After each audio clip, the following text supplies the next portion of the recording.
Hello everyone. Today I'm going to show you how to add and subtract fractions with unlike denominators. That's when the denominators of the fractions are not all the same. I'm going to follow a step-by-step process and work through some examples showing you how to apply each of these steps to complete the process of addition or subtraction as the case may be. To begin, let's start by reviewing the process of adding fractions with like denominators. So I have two fractions here, 3 over 5 and 4 over 5. We see that the denominators of both the fractions are the same.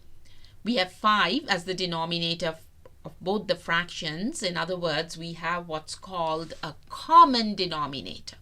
Now, when that's the case, all you do is you apply the common denominator to the denominator of the resulting fraction. So I'm going to write 5 in the denominator of the resulting fraction, and I'm going to go ahead and add the two numerator values. So 3 plus 4 is 7, so our final answer is 7 over 5. When the denominators, however, are different, when we do not have a common denominator to start with, we have to go through a series of steps to convert the unlike denominators to what's called a common denominator, or rather a least common denominator. And once we do that, we have to come up with what's called an equivalent fraction by adjusting the numerator of the fractions.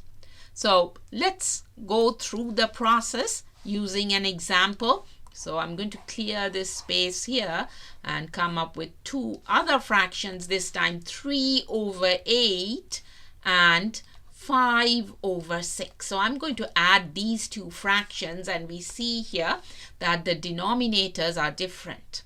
Okay, we have 8 in one and 6 in the other. So we have to first convert these denominators to a common denominator. So let's read step 1. It says find the least common denominator using the same process as least common multiple, or the LCM.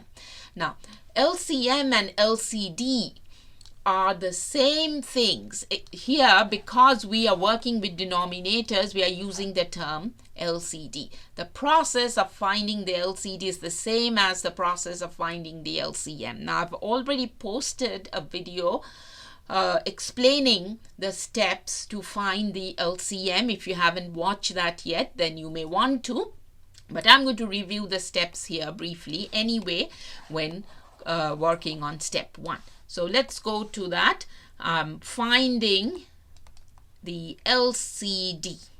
Find the LCD, that's step 1.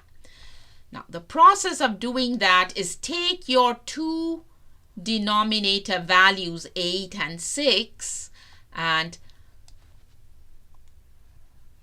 factor them in prime.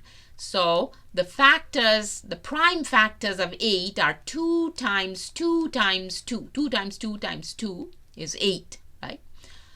Factors of 6 are 2 and 3. These are the prime factors. These are the prime factors of 8 and 6. All right. Now I'm going to leave out 1. 1 is also a prime factor of 8 and 6, but because 1 is not going to make any difference in the final calculation of the LCD, I'm going to leave that out. All right. In the next step, we express these factors in exponent form. So I have 2 times 2 times 2 as factors of 8. So I'm going to write that as 2 to the power 3 in exponent form. For the factors of 6, I have 2 occurring once as a factor of 6. So I'm going to write that as 2 to the power 1. And I have 3 occurring once as a factor of 6. So I'm going to write that as 3 to the power 1. Now, to form the LCD, the rule is that pick each unique factor with the highest exponent once and multiply them. So of 2 to the power 1 and 2 to the power 3, I'm going to pick 2 to the power 3 because that's the one with the highest exponent. So I'm going to write 2 to the power 3, and then 3 to the power 1 occurs once, so I'm going to write that. 3 to the power 1, and I'm going to multiply them out. So 2 cube, or 2 to the power 3, is 8, and 3 to the power 1 is 3. So my LCD value is 24, and that completes step 1 of our process. Now, it's always an advantage to find the least common denominator, because the advantage in doing that, 8 and 6 have many common denominators, but the least common denominator helps in the process, because at the end, when we get the final answer, we do not have to reduce it or simplify it to its lowest form. The final answer will be in its lowest form. All right. The next step says apply the LCD for the denominator for all the fractions. In other words, I'm going to replace the denominator values of the two fractions by 24. So let's do that. I'm going to replace the two denominators of the fractions by 24. And we can go to step 3.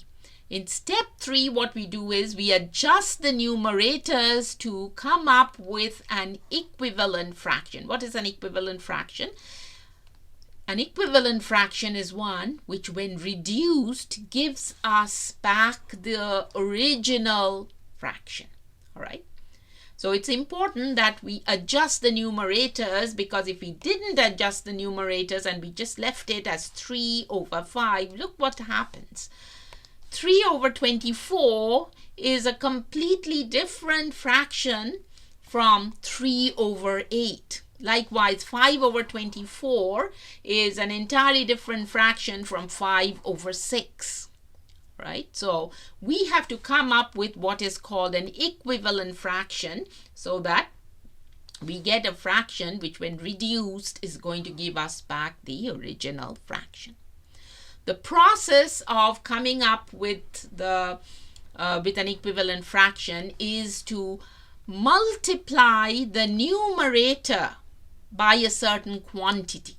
All right. So in other words, I'm going to multiply the numerator by a certain value. How do we know what value should we multiply the numerators with?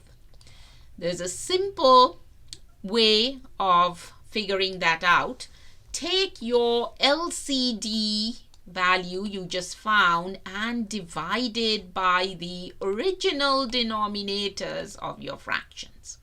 The original denominators of the fraction. So the LCD we just found is 24. When we divide 24 by the original denominator 8 of the first fraction, we get so 24 divided by 8 is 3. So we multiply the first numerator by 3. For the second numerator, again, it's the same rule. Just take your LCD and divide it by the original denominator, in this case 6. So 24 divided by 6 is 4. So I'm going to multiply my 5 with 4. All right. So now let's multiply out the numerator values. So 3 times 3 is 9 divided by 24, and 5 times 4 is 20. So 20 divided by 24. Now at this point, let's stop and look at the fractions. Now we have 9 over 24, which is indeed an equivalent fraction of 3 over 8, because if you reduce 9 over 24 by dividing both the numerators and the denominator values by 3, you will end up with 3 over 8. Same thing with 20 over 24. If you reduce 20 over 24 by dividing both 20 and 24 by 4, you will end up with 5 over 6. Okay. So now at this point, now that we have equivalent fractions, all you do is you apply the common denominator of 24 and you add the two numerator values. 9 plus 20 is 29, and that's the final answer, 29 over 24. That's the final step in the process where we add the numerators and place it over the common denominator. All right. Now, some of you might think that why did I need to go through all these steps? I could have done this addition without having to go through all these steps. Now, which may be true. This was a relatively easy example. However, if you are working with complicated fractions, or if you are adding many fractions, not just two fractions, but more than two fractions, 5, 6, 7 fractions with different denominator values, or if you are performing fraction addition in algebra, having a step-by-step process is really very helpful and helps you not to get lost. All right, so I'm going to leave you with a small homework to make sure you have understood the process and you are able to apply the steps of the process and come up with the answers.